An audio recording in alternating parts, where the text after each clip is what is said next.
फिर 1 ग्राम हेमोग्लोबिन कितना ऑक्सीजन रखती है? 1.34 ml ऑफ ऑक्सीजन।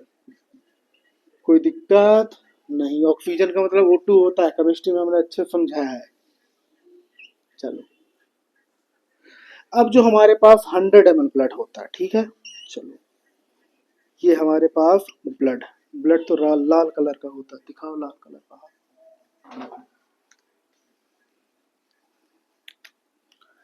ये है क्या हमारे पास?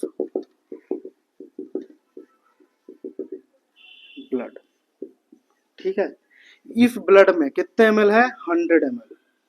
100 ml ब्लड में कितना? 15 ग्राम। 15 ग्राम हीमोग्लोबिन होता है, ठीक है। अब बताओगे जो 15 ग्राम हेमोग्लोबिन है तो 100 ml ब्लड कितना ऑक्सीजन कैरी करेगी? तो जाहिर सी बात है, ये सोचो कि भाई 1 ग्राम हेमोग्लोबिन कितना रखती है? 1.34 ml ऑक्सीजन।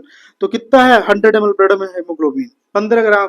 तो 15 इंटू कितना कर दोगे? 1.34 ml। कोई दिक्कत नहीं। जब इतना कर दोगे तो कितना आ जाएगा आपका आंसर? 20 ml oxygen. कितना?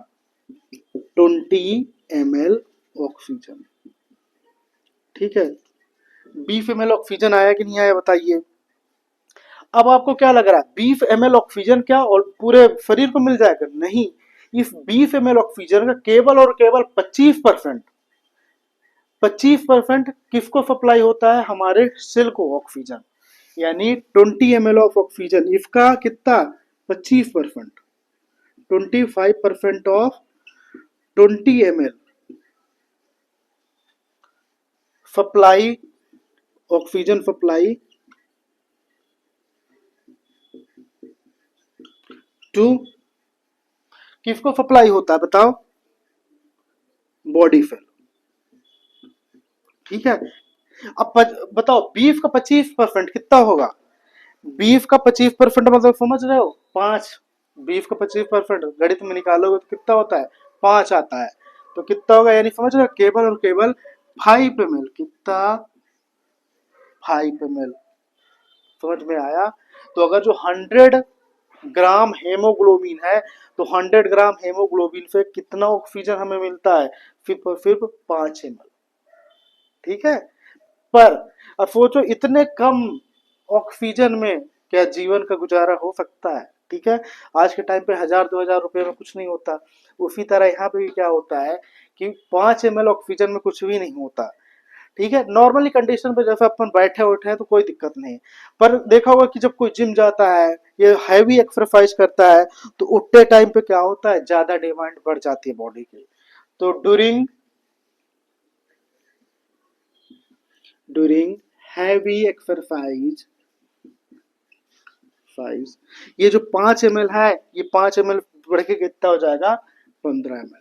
15 ml ऑफ ऑक्सीजन सप्लाई होगा, ठीक है। चलिए, तो यहीं से सफर खत्म हुआ किसका? ऑक्सीजन का। कल हम देखेंगे कार्बन डाइऑक्साइड का। कोई प्रॉब्लम नहीं, ठीक है। एक बात हम नॉर्मली और देख लेते हैं कि 1 ग्राम हेमोग्लोबिन कितना रखता है? 1.34 ml ऑक्सीजन रखता है। हमारे पास अगर जो 100 ml ब्लड है, 100 ml ब्लड में 15 ग्राम हेमोग्लोबिन है। तो अब आपसे कोई पूछे 15 ग्राम हेमोग्लोबिन कितना ऑक्सीजन रखेगा, तो 15 इंटू कितना कर दोगे? 1.34 ml। तो कितना आ जाएगा? 20 ml ऑक्सीजन। यानी 15 ग्राम हेमोग्लोबिन कितना ऑक्सीजन कैरी करके रखेगा? 20 ml ऑक्सीजन। दूसरे लैंग्वेज में बोलो कि 100 ml ब्लड कितना रखे रहेगा? 20 ml ऑक्सीजन, ठीक है। अब ये 20 ml ऑक्सीजन आपको पता है क्या? 20 ml ऑक्सीजन पूरे बॉडी को सप्लाई नहीं होंगे। इस 20 ml का 25%, 20 का 25% मतलब केवल और केवल 5 ml। फिर 5 ml किसको सप्लाई किया जाएगा? हमारे बॉडी के सेल को या बॉडी को, ठीक है।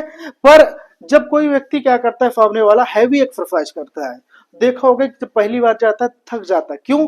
वो इसीलिए होता है कि अभी तक आपकी बॉडी क्या कर रही थी? आपकी जो बॉडी को सिर्फ और सिर्फ कितना मिल रहा था? 25%, यानी केवल 5 ml मिल रहा था, ठीक है। 100, अगर जो आपका 100 ग्राम क्या बोलते हैं 100 ml ब्लड है, तो 100 ml ब्लड से कितना मिल रहा था? सिर्फ और सिर्फ 5 ml ऑक्सीजन मिल रहा था।